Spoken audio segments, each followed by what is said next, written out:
trying to keep the funeral home out of there. Hi, folks. Lighting crew didn't show up tonight, so I'm doing a little sound check and lighting tests. But I think this will work out okay. First of all, good evening and welcome back. We were off last week. Pleasure to see everybody again. And it's so nice out, and they keep saying that towards the end of the week things are going to cool off. So cooling off only down into like the upper 50s or lower 60s. Seems like it could be a lot worse. But I thought I'd take advantage and sit outside tonight. I did put a sweatshirt on because there seems to be a few mosquitoes out here, but I definitely kind of regretting the extra layer because it's still pretty warm out. So for as long as we have been gathering on Tuesday nights, I've mentioned time and again the big oak tree that's in front of Good Natured World headquarters, and I thought tonight it would be a good idea to actually get a look at it. It is pretty magnificent. It's got a little boo-boo over here. I believe our park district arborist is aware of it. This is also the tree that was heavily infested with gypsy moths. Was it just last year? I'm sorry, spongy moths. Sorry, they've changed the name. But it's a beautiful tree. We have historic photographs of the building here, the house that's known as the Baker Annex to other non-nature people. And those photos date back to, I want to say, the 1870s, and the tree wasn't there then. But I know it's over 100 years old. I'm guessing it's probably around 120 or so. Normally when we sit outside here, I'm either up on the porch, but it's all dusty up there, or I'm on the stairs leading up to the porch, but I couldn't get it comfortable there because of all of these. Even though we sweep and clean off the front walk almost every day, it has been littered with acorns, which is actually going to be the first topic that we bring up. I was just kind of wondering if maybe I should take a taste of this, since it's so nicely cracked open here. Boy, that light is so harsh though. This is the inside of one of the bur oak acorns. And actually, since we're talking about that, bur oaks are one of several species that are native here to northeastern Illinois. And they're one of the most identifiable because of these little caps that the acorns have. They look like little stocking caps with fringe around the bottom. I swear my grandma or my aunt had a knitting or crochet pattern that looked just like this, little caps. Quercus macrocarpa, which means big leaf.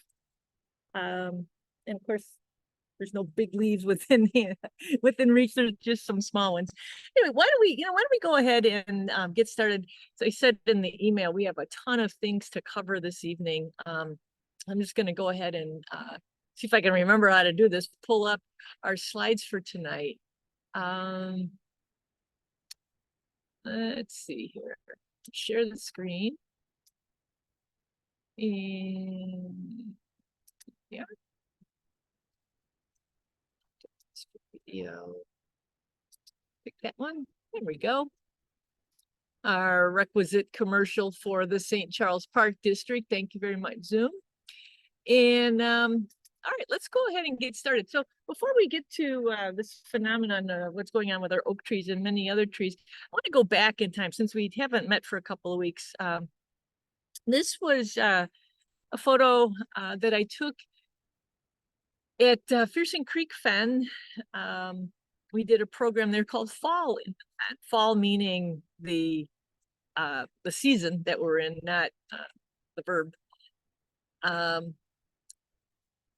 but you might remember, if you've been tuning in regularly, last year I went on an unsuccessful quest to find skunk cabbage seeds. This year, I thought it was going to be equally unsuccessful. This is what skunk cabbage looks like at this time of year. Now, this is a plant that is renowned throughout the area for being our earliest blooming wildflower. It comes up in late February or early March. If there's snow on the ground or ice, it can actually, through a chemical reaction, melt its way through that snow or ice and bloom. It's not pollinated by our traditional bees and butterflies. It attracts flies and beetles. And then, of course, after the flower's pollinated, what does the flower do? Well, it makes seeds. Well, I have marked my calendar now for a couple of years to go out around the end of August or the start of September to see if I could find those seeds. And I just haven't had any luck. This year, I thought we were going to get skunked again, because this is some seeds that didn't form, but it at least gave us an idea, gives you an idea of what the seed head of skunk cabbage looks like. This thing was about the size of an avocado. Oddly enough, I did not have my lip balm with me on this particular day. But you can see the dark wetland soil that the plant is growing up out of. These structures will stay throughout the winter, and then the flower will bloom in the late winter or very, very early spring. So anyway, I looked at another skunk cabbage, and look, these are skunk cabbage seeds. The seed head has come apart, and they almost look like deer scat. They're about that size, maybe like say chocolate covered peanut size. That's what they look like in hand. And then this is what they look like close up.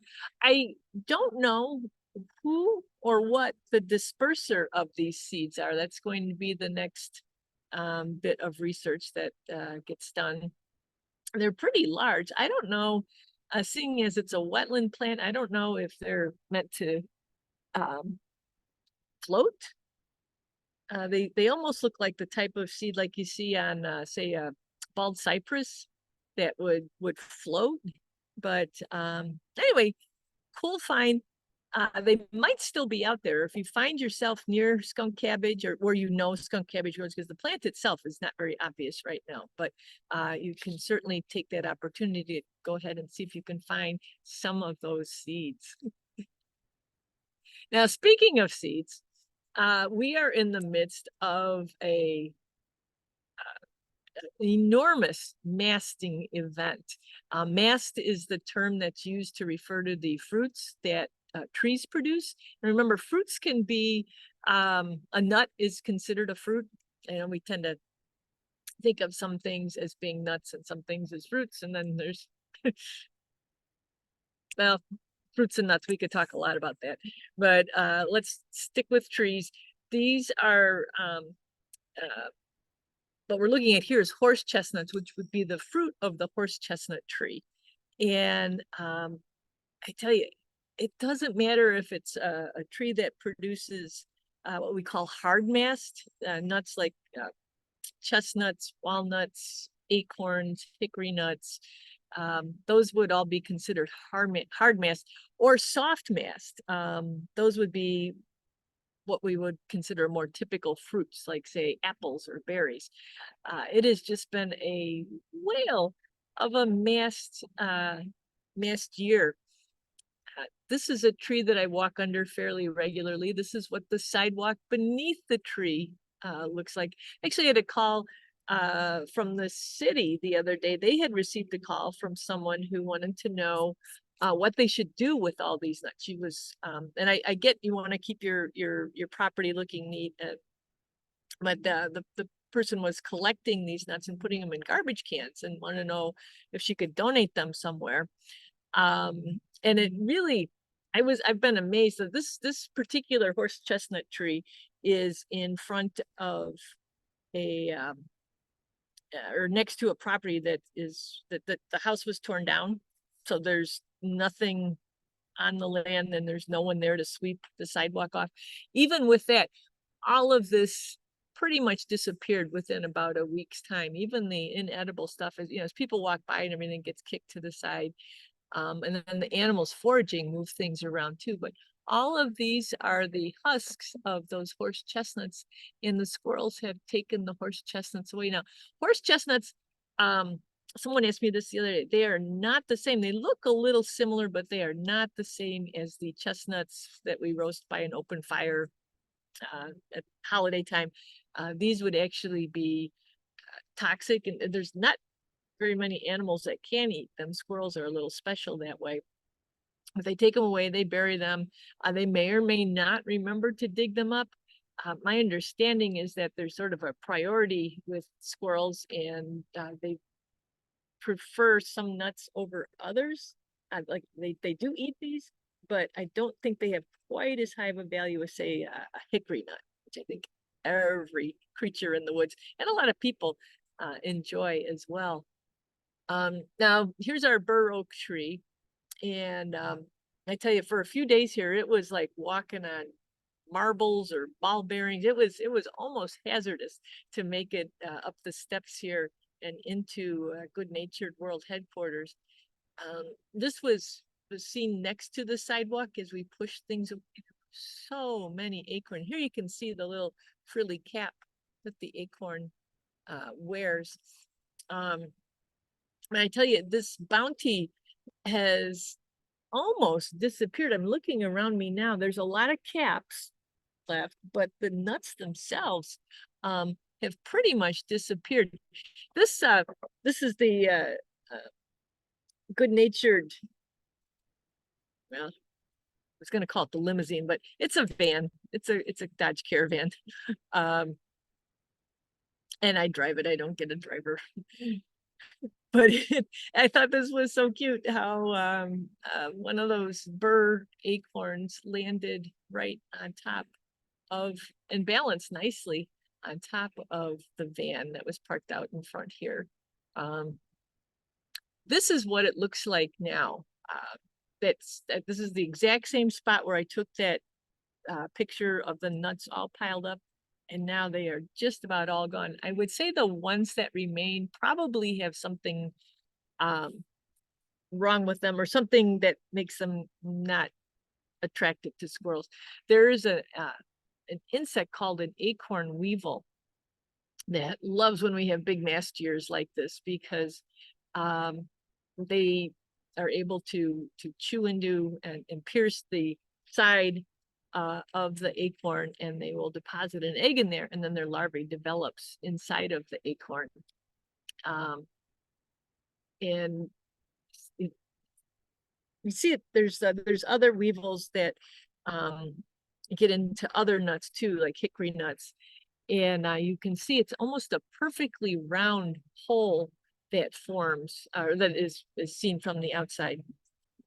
And then the inside gets filled up with frass, which is great for the acorn weevil, but it's not so great for the squirrels that eat the acorns. This was on the front step of my house. I don't know if any of you are finding black walnuts in random places. This is not a butternut, not a white walnut, but a black walnut on my front step. I found another nut like this placed on the little tray that's on the grill that I have on the deck. I usually find one on the propane tank as well, and nothing has showed up there yet. But I'm fascinated by this. Squirrels bury so much of what they collect, but they kind of hedge their bets, I guess, against snowy winters by placing some of their cash, the food that they're collecting, placing it above ground in places that are actually not, they're not hidden at all. Another common place we see this is in the crotch of a tree, stuck up between the fork of a couple of branches. So keep an eye out for those too. as we progress through the season. Maple seeds. There's tons of maple seeds everywhere. Here's the apples. We had a little apple picking adventure at Primrose Farm a couple of weeks ago, and we picked these in, I don't know, maybe 20 minutes or so. The apples, the trees are just bent over. The branches are hanging way down with the weight of the fruit there. I thought this was kind of cute. This apple grew a little star that I noticed while I was eating it. Yeah, so what causes this? I don't exactly know. And there's a lot of hypotheses and theories out there. We had a very dry springtime, and that probably helped a lot of the trees that are wind pollinated. But apples, buckthorn's having a banner here too. This is a female buckthorn tree. Look at all of these delicious berries, Rhamnus cathartica. There's even the trees that are pollinated by insects, though, they seem to be cranking out fruit as well.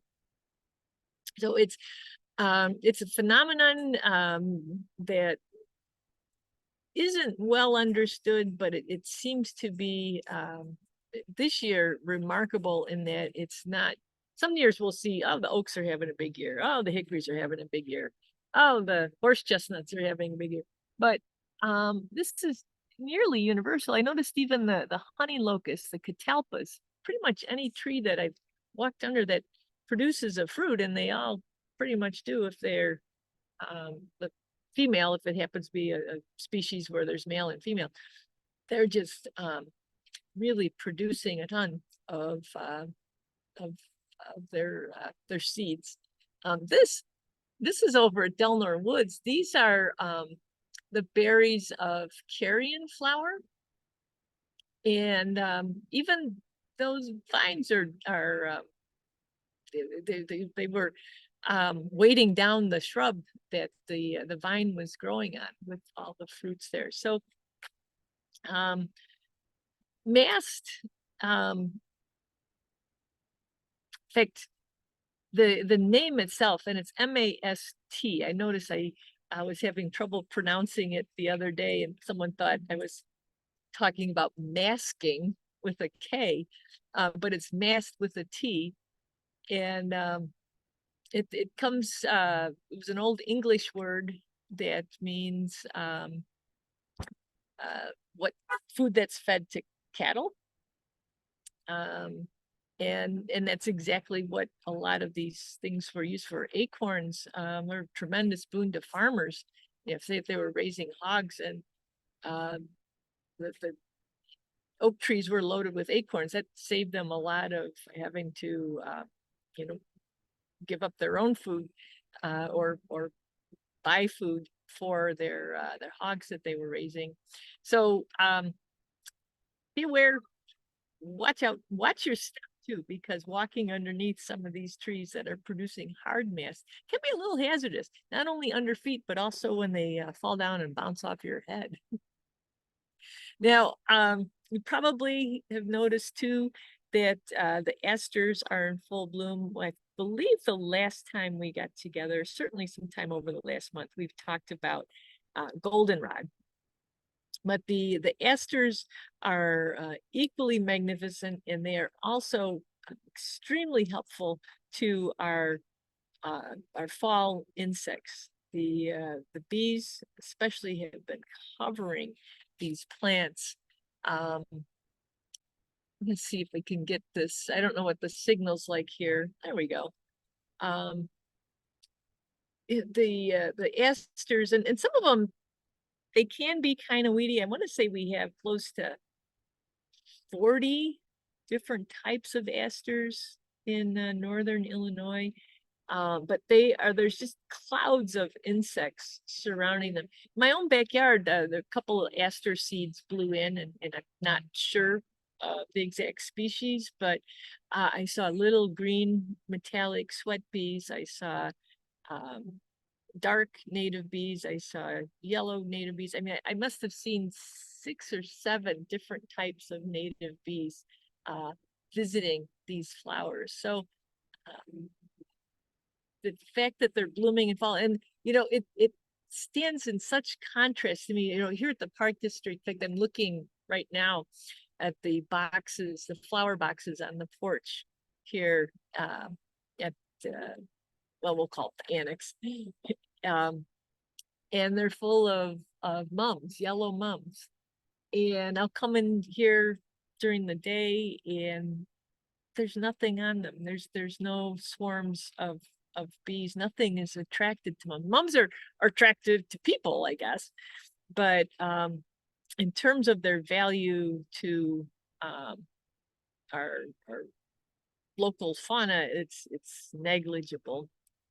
Whereas the asters are just covered with insects these days. So if you can't, check them out. It's going to get cooler, and that will drive the insect activity down a little bit. But until we get a frost, these flowers are going to be going strong and doing what they can to help our pollinator friends.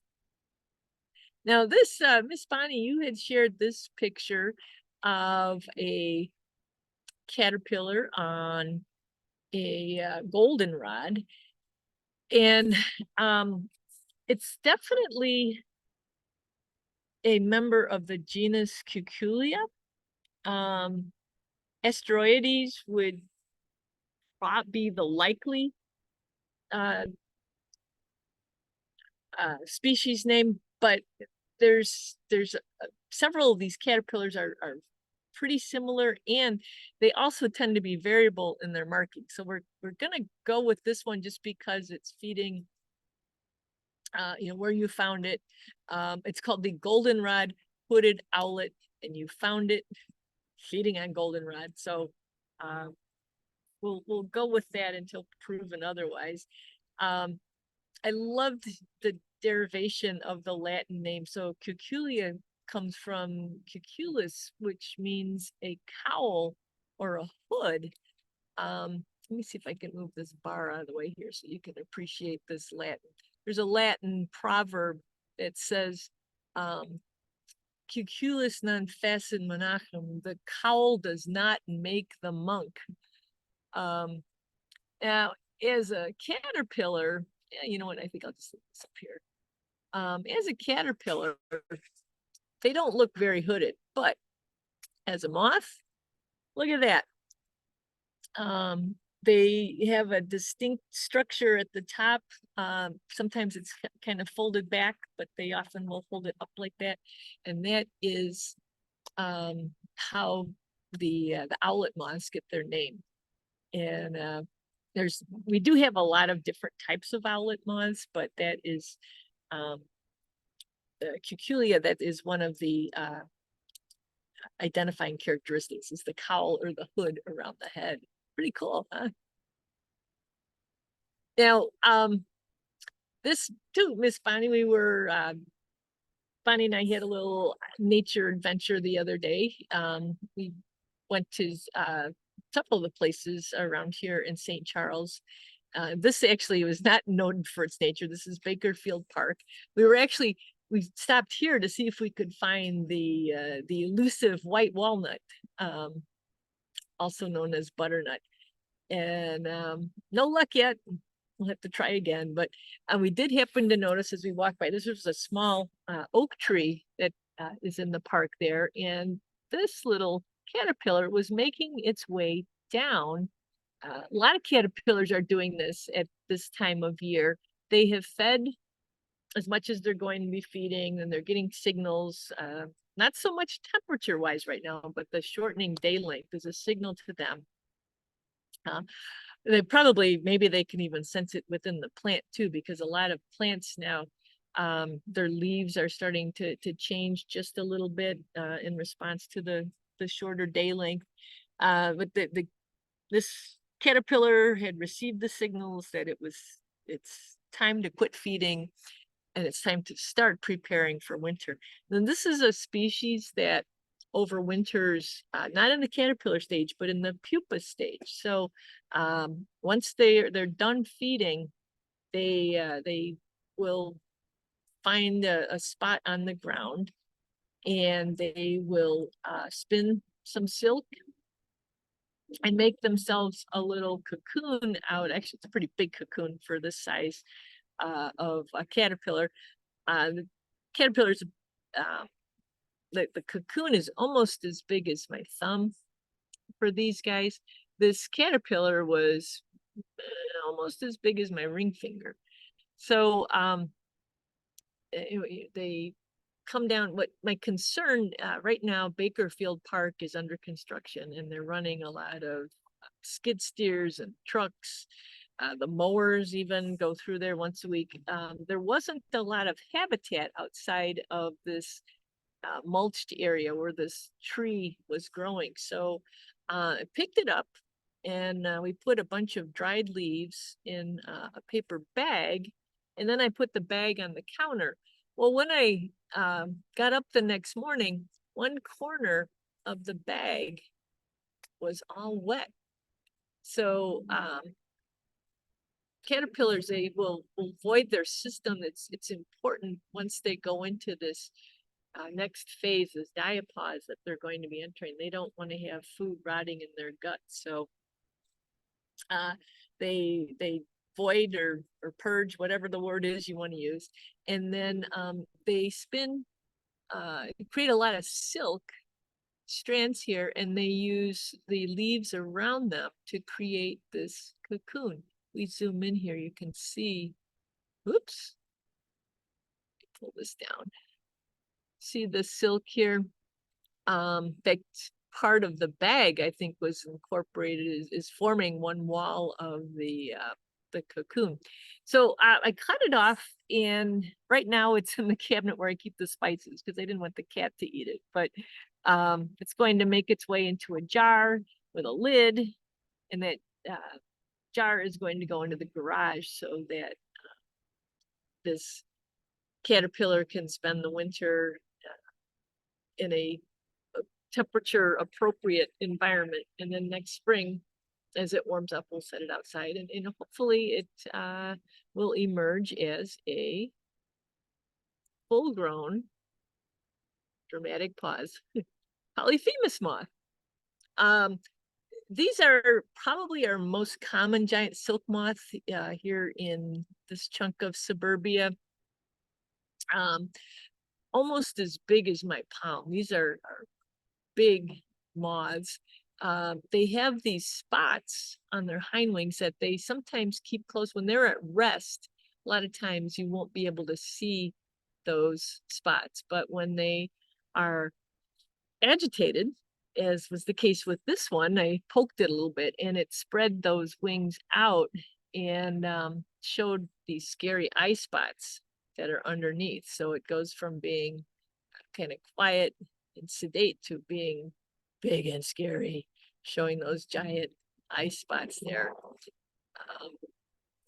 This is also another species that could be a poster child for leaving the leaves. This is one of the creatures that is oftentimes raked into a bag or blown into a sack, and hauled off when really all it wants to do is spend the winter quietly in the leaf litter so that it can emerge come springtime.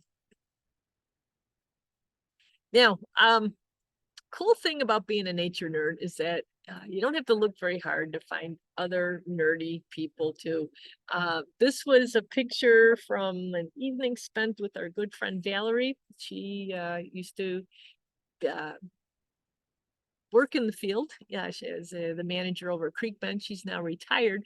Well, she invited a few of us over to have a blacklight, some blacklight fun in her yard. She was looking at this past couple of weeks, actually. She said she's been out almost every night looking at fungi and leaves. Cool thing, about leaves, and I think we tried to show this once before. I don't know how successful it was doing it live, but with the camera, it shows up a little bit better.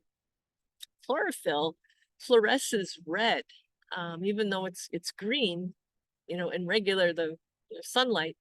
When you hit it with a UV light or black light, it looks red. So mosses look like blood. Really cool sights to be seen in the woods at night. Well, this was a daddy longlegs that was on the shed. And I took this picture with a flash so you could see what it looks like with our broad spectrum lighting. And then here it is with UV, those light colored joints really light up. And it was then really cool to watch it crawl because you'd see these white specks moving along on those dark legs. It was pretty awesome. And then there was this little happening. So this, at first I thought this was a woodlouse spider, Dysdera crocata, but it was not where. So woodlouse, that's another name for roly-polies and sow bugs. And this spider was not hanging out in roly-poly and sow bug area. This was up pretty high on the door of the shed. So I think there's a spider that looks similar to the woodlouse spider. It's called a broad-faced sac spider, sac, S-A-C. We've got the yellow sac spiders that we see a lot of times inside our houses. Well, this spider, and you can kind of see its eyes too. The woodlouse spider has 6 eyes, and this one you can see it has 8 eyes. So I'm pretty sure, pretty sure this is a broad-faced sac spider. And if you can see what it's got here, it caught a daddy longlegs and was feeding on it there on the door in the black light. So get your hands on a black light, and they're pretty easy to find. Science and Surplus, if you happen to be local, Science and Surplus over in Geneva has them. Lots of places online carry them too, but you can have all sorts of fun crawling around in the dark, maybe with a friend or two, seeing what is fluorescing in the autumn woods. Now, this was another little discovery, and this was in the daytime again. So we're going from night, we're going back to daytime, but Delnor Woods just has so much nature. It's a community park. It's got a playground, it's got a pavilion, bathroom. It's got paved trails, but it also has a sizable chunk of woods. And this is another place Bonnie and I stopped at the other day. And right at the start of the trail, we walked past this mushroom, and it's a little beat up, but I'm pretty sure this is an earth star, which is a mushroom that's related to puffballs, but it has this covering around it that is, when it's dry, the covering forms a covers the inside of the mushroom, and then when we have some moisture, it pops open and peels back, and it looks like a star. Now, again, this one, the star is a little beat up. There would normally be some points here where this would have come together and formed, encircled the center part, but they earth stars are not seen very often, so I was excited to see this one. Didn't see any others that would have a more representative star shape to them, but I'm making a mental note to keep my eyes open the next time I'm over there, see if I can find any others. I looked up its name. Geastrum is the genus, and they belong to this group called the gastromycetes or stomach fungi, because the fruiting body is stomach shaped. So keep your eyes open for these. In addition to it being a big mast year, it is a huge year for fungi as well. Lots and lots of variety. This was also at Delmore Woods. I learned this, and there's lots and lots of fungi that are called coral fungus because of the resemblance to coral. I am fairly certain that this one is called the crown-tipped coral. And it's called crown tip because instead of just coming to a point, there's there's multiple tips on the end here. If we zoom in, see how these look like they have little crowns on their ends? Supposedly it's edible. Although this is one I would not trust myself to say, oh yeah, go ahead. One of the distinguishing characteristics of the crown fungus, crown coral, is that it grows from wood. Sometimes you'll see these coral fungi and they'll be coming up just out of the soil or mulch or bare ground. But one of the identifying traits of this particular coral fungus is that it grows on wood. So when I was trying to decide if that's what it was, and I didn't try to identify it in the field. This was going using pictures later on to try and figure out what this was. One site said, well, you can break off a little piece of it and taste it, and if it has a peppery flavor to it, then it's the crown-tipped coral, and it is edible.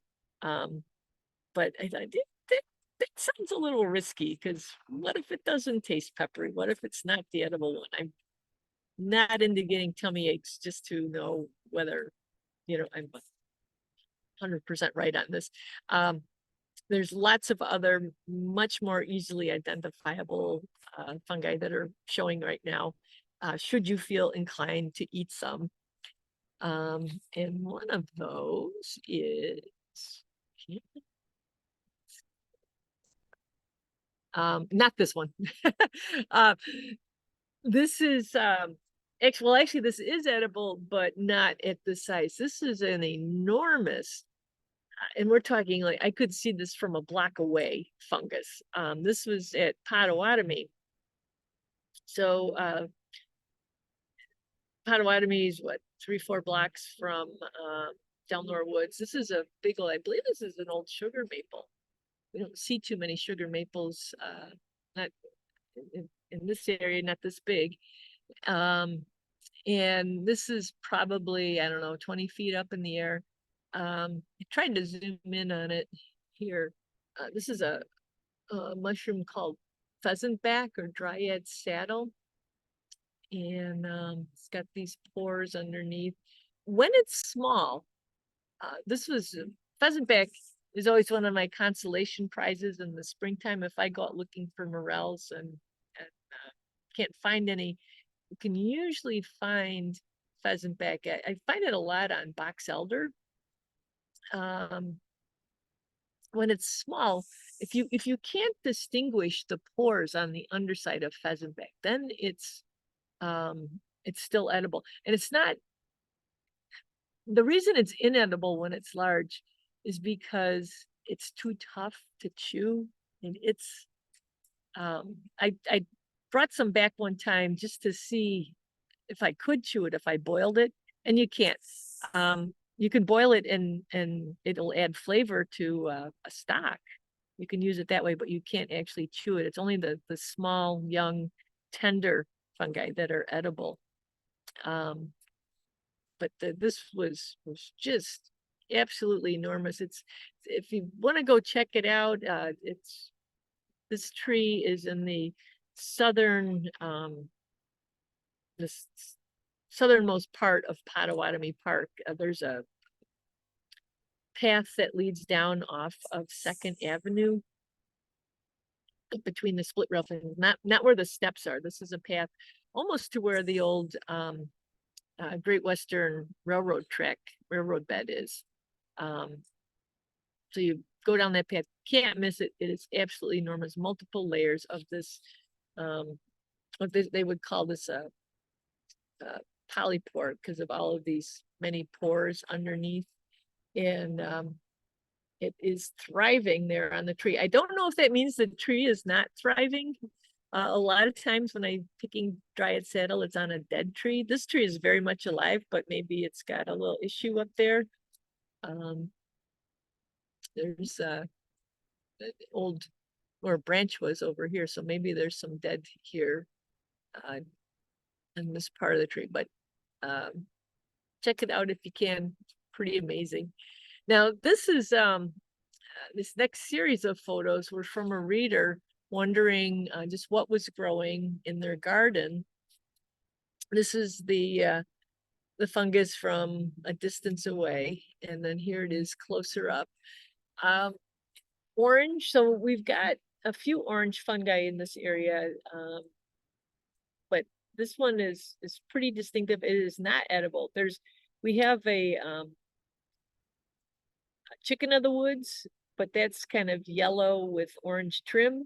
And we've got chanterelles, but they don't grow in big masses like this. They've also got sort of a, I don't know if they call it a false gill, but the gill underneath goes down the stem. When you see a clump like this, I've never seen it growing on hostas before. This is a fungus that tends to prefer oak trees. So I wrote the reader back and I asked whether there was any, there was an oak log there or possibly had an oak tree grown there. And he said, well, actually, yeah, about 10 years ago, they'd had a red oak taken down. So that was a big clue. This is a fungus that likes to grow on oaks. I asked for a picture of the underside. Here we can see it has gills. We zoom in here. They go down just a little bit on the stem. So then I asked the reader if they could take a mushroom and go in a very, very dark place. I said like a closet, garage, something that doesn't have any windows. And it's kind of funny. They wrote back and they said, never did I think that I would be going into a broom closet by myself with a mushroom in the name of science, but they did, and they saw a faint glow. So that's all of these things growing in a clump on oak remnant and emitting, having a faint bioluminescence. Now this is not, hold on, this is not the picture they took, but this is the effect that you see. This is a jack-o'-lantern fungus, and they are very prolific right now too. There's a couple spots at Hickory Knolls that I want to go out and check, places where we've seen them in the past, but it's hard to appreciate the glow. Even you know, even when it's nighttime out, that glow can be hard to see because our nighttimes aren't all that dark. You really need to take it into someplace dark, like, I hate to say it, but almost artificially dark, you know, like a broom closet. The thinking is that the glow is there to attract insects that will carry the spores away.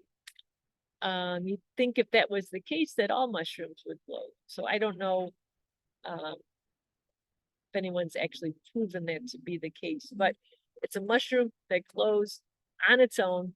Don't need a black light. It's emitting light, bioluminescing all by itself. So pretty cool. Maybe you can find some too. And then we've got our puffballs, 100% unmistakable. There's nothing else that looks like this unless somebody happens to throw like a wad of dough or something. on the ground. There's nothing else in the woods that looks like this. This is Bonnie. This is another picture Miss Bonnie sent from her house. So this is Gigantea, which is the giant puffball. I'm not exactly sure. Calvadia is the genus. I'm not exactly sure the species of these. When a puffball is like this or like this, when you cut it open, if there's white flesh on the inside, it is good to go. If you cut it open and it looks a little yellow, or if it's starting to turn brown, then it's not edible anymore. But it is something that is easy to identify and easy to cook. You do want to cook these, by the way. You know, sometimes those white mushrooms you get at the store, you don't have to cook them. If, you know, put them in a salad or something. These you definitely need to cook before you eat them. This is one I've been watching, and I wasn't thinking about eating this one because it's growing underneath a U. And sometimes when mushrooms are growing around evergreens, they can be not so good for you. So I was just kind of watching this one get bigger and bigger. When I took this picture, it was about the size of a 14-inch softball. And then this is what I saw today. So somebody, they didn't just kick it, but then they stomped all over it too. If we zoom in though, we can see the mushroom's reason for being. Mushrooms are the fruiting body of the fungus that lives underneath the ground. And this is the tissue that produces the spores that then allow us to have more mushrooms. So will we see more puffballs in this exact spot next year? I don't know. I've seen an awful lot of puffballs that have gone to spores like this, and then I check the same spot next year and there's nothing. So I don't know where they disperse to, but that's one less puffball in the world, but there are so many around right now. Keep your eyes open for those as well. This was a picturesque scene from Nelson Lake Marsh last week where the brown snakes are out. We ran into a couple different ones on the trails. This is the time of year when snakes are getting ready to go into their inactive period, which is called brumation. It's kind of like hibernation, but for cold-blooded critters. This snake, they're beautiful little snakes, and both times I thought I saw a stick on the ground, and had it stayed still, I would have just thought it was a stick, but in both cases, the snake decided to squiggle away. These don't get very big. The males top out around a foot or so. Females are maybe 18 inches. This one got blurry. He was trying to flare his jowls. Snakes will sometimes stick their they can flare the sides of their head out a little bit to make themselves look bigger and scarier.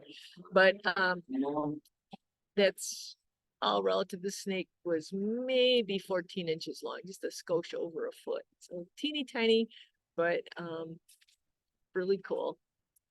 And yeah, tried to get a focus on the head there, but was unsuccessful.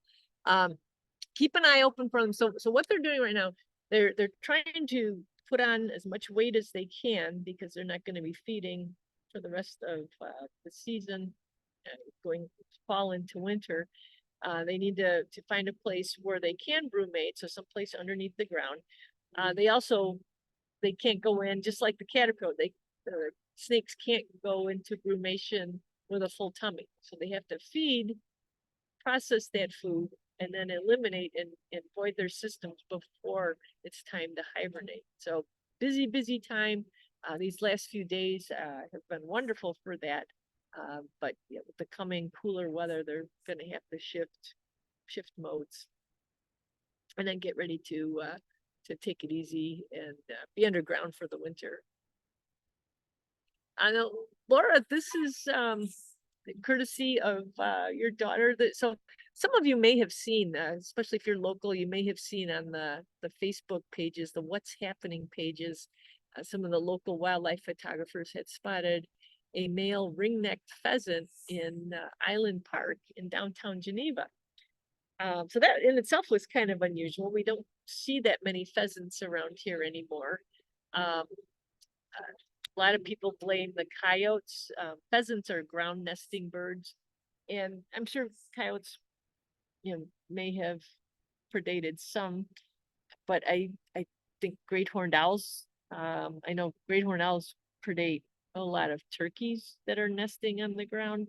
An owl can fly in silently and take down a hen, whereas a coyote would have to,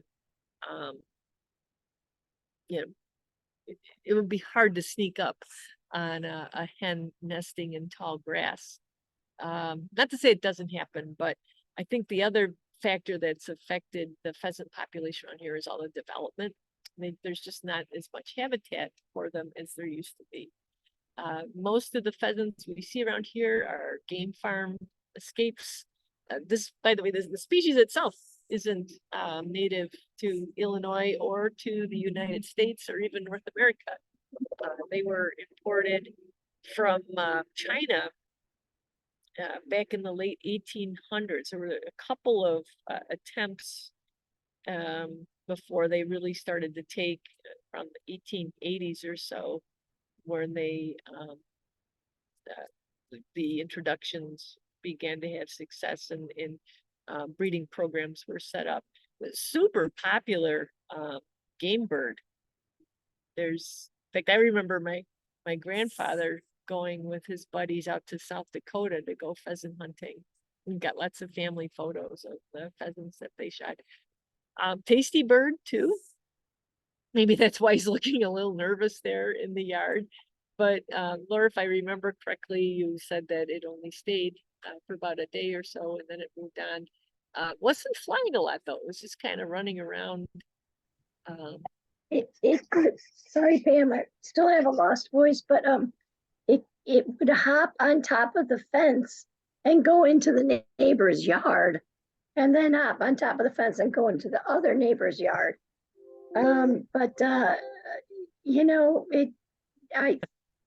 really think it was an escapee or something, because it didn't quite know how to escape out of there. So, yeah, but it was fun to look at, and it looks fake right there, but that's real. It's beautiful.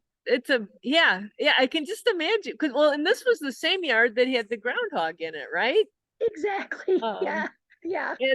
And the a year or two back, it had the imperial moths as well. Right, and the bald-headed cardinal. And, right, the helmet-headed. That's right. Yeah, and the white kind of robin. Right, yeah, the aberrant coloration. That's right. So I always ask Elizabeth, what are you doing to get these unusual animals in your backyard? She's just having fun with it. So Laura, rest your voice. I know. I'll get off now. I can't talk anymore. But this is how. So this is Laura's daughter's house, and we're not talking like on some, this isn't like 500 acres out in the country somewhere. This is right in town Geneva, and it's got nature bursting at the seams. It's awesome.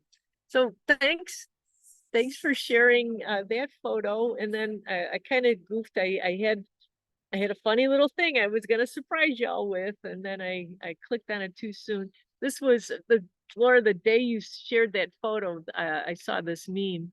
Isn't, wasn't, pheasant.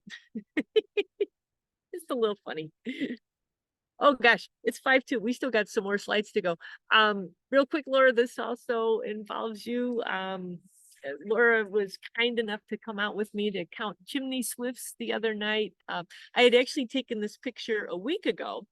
We were off last Tuesday night, but I was out and about, and I happened. Whoa! The giant raccoon just went running. Wow. That'd be cool if he comes. Well, I don't know if that'd be cool if he comes back. Anyway, all right, focus. So this is the chimney that's just really on the other kind of kitty corner, on the other side of the block from Good Natured World headquarters. This is it's the old Napa Auto Parts building at 3rd and Illinois Street here on the west side of St. Charles. And I noticed there were dozens of chimney swifts going down in the chimney there. And that's been a roost in the past too. And I thought, oh gosh, it would be cool to go back and count how many birds are going down in the chimney. So Laura, when you had a voice, when she had a voice, we went and we met Sunday night and got a good spot where we could see a full view of the chimney. And obnoxiously bright light came on. We saw a total of 5 chimney swifts go down the chimney. So we were able to count. That was something I know I was a little nervous about, because sometimes these roosts, like the bird factory in Geneva, it's got over 1,000 birds going in. I don't know if I'd be able to count that many. I have trouble counting sometimes, especially when things are flying around. But 5 was well within our capabilities that night. It's a sign though that these birds are moving on. They're pushing southward. They want to take advantage of the warm weather and catch as many bugs as they can, but they also want to get out of here before the weather turns cooler and the bugs go away. So they're 100% insectivorous. I thought that, well, that's a sign that they're moving on. There is another chimney that's about the same distance, maybe a little bit farther in the other direction. It is behind on the back of the old it was the Up Down Ski Shop, and then it was the saddle shop. Now I think it's a resale shop. This is at 31 and 64 on the back of the building. The parking lot was being resurfaced, so it being sealed, so it kind of had that funky asphalt smell, but I don't think that would affect the chimney. So here's the chimney. I was just there a couple hours ago, and there was not a swift to be seen. There were a lot swirling over my head as I was walking there, and I think they were going down the chimney that is directly east of the building here at the old post office, which is now Doc Morgan's. But no chimneys, no chimney swifts in this chimney tonight. I'll make a note though to check it again next year, because it is pretty ideal unless someone has capped it. I know Laura had seen several 100 chimney swifts going down here a couple of years ago. So it has been used in the past. Whether it was used this year, I don't know. We'll check it again come next season, next spring. Now, we're going to wrap up with just a little note. You might remember this bird. This is Icarus. This is the red-tailed hawk that had the misfortune of landing on a landfill flare. Flames came up, bird caught on fire. The lucky part of it was that as it was on fire, flying. Motors are obnoxious.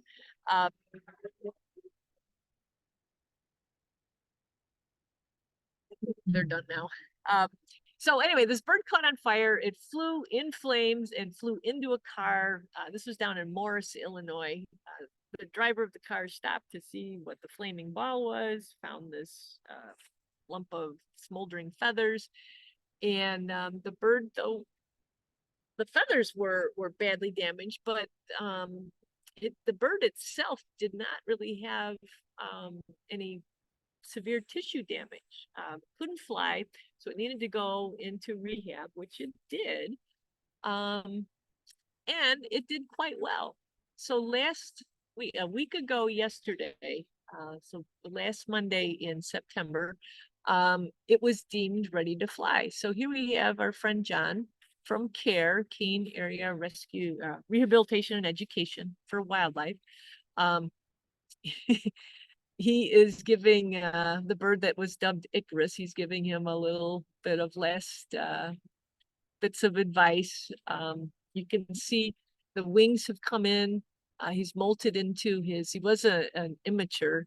We go back here, you can see the fine bands or bars from that would indicate an immature bird. And so he wrestled him out of the carrier, gave him some words of advice, and then 1, 2, 3, we let him go. I was not paying attention, so I missed the bird leaving the glove. You can see he flew up into the tree. That, by the way, that is Miss Cheryl. She works for Campton Township, which is the agency that maintains this property where the bird was released. Let's watch it one more time. There he goes, up and into that tree. Cheryl got a real nice shot of him. Then looking back at us, he was feisty. He was ready to go. They both, John and Cheryl, have a lot of rehab experience. They said they have no doubt this bird is going to be just fine. So he sat up there. We were kind of hanging around. We hung around for probably half an hour after the release just to see if he went any farther, but he was preening himself. He was kind of taking stock of his surroundings. I would say it's unlikely that he will stay in that particular preserve. There is a pair of red tails, resident pair of red tails there. The timing of this release, though, was very good because this is the time of year when there are a lot of birds, younger birds that are going off out on their own and looking for territories that they can claim. So hopefully he'll find a good spot where he's got some happy hunting grounds, and maybe next year a girlfriend. We'll see. But yeah, Icarus, he's free once again and fully feathered too, which is a great sight to see. All right, folks, we're gonna stop it there. It is, oh gosh, we went over a little bit. Let's stop this. And got a couple of chats to get to here. On the chain link fence. And that was right after we started. And so now I've got to try and remember what it was that we were talking about. Walnuts. Thank you. Thank you, Laura. Yeah. Chain link fences would be another place to look for walnuts.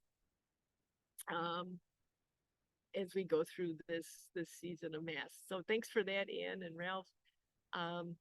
When do animals such as deer like to forage on local fungi? I would say now, Bill, there were when Bonnie and I were over at Delnor Woods, we saw a few different mushrooms that had been chomped on.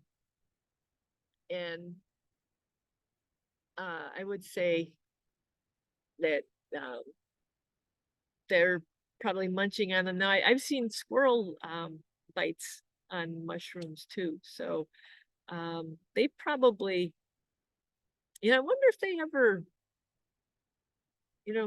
that's an interesting proposition or interesting question of how do they know which ones are edible, when humans, study them and they do spore prints and they do all sorts of, look at the gills versus pores, and how did the deer know? But yeah, they do eat them. fact, I had a Cocker Spaniel that used to eat the mushrooms in the yard, and I was a little horrified at first when I found her doing it, and I called the vet and I said, well, keep an eye on her and see how she does. She was fine. So I don't know what sort those were, but yeah, they're eating them right now.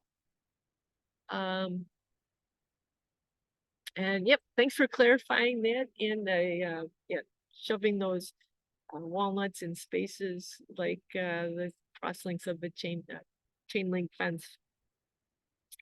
I've never, there's something else we can try to do. I've never seen a squirrel in the act of doing that. I've only found the nut placed in the weird spot. So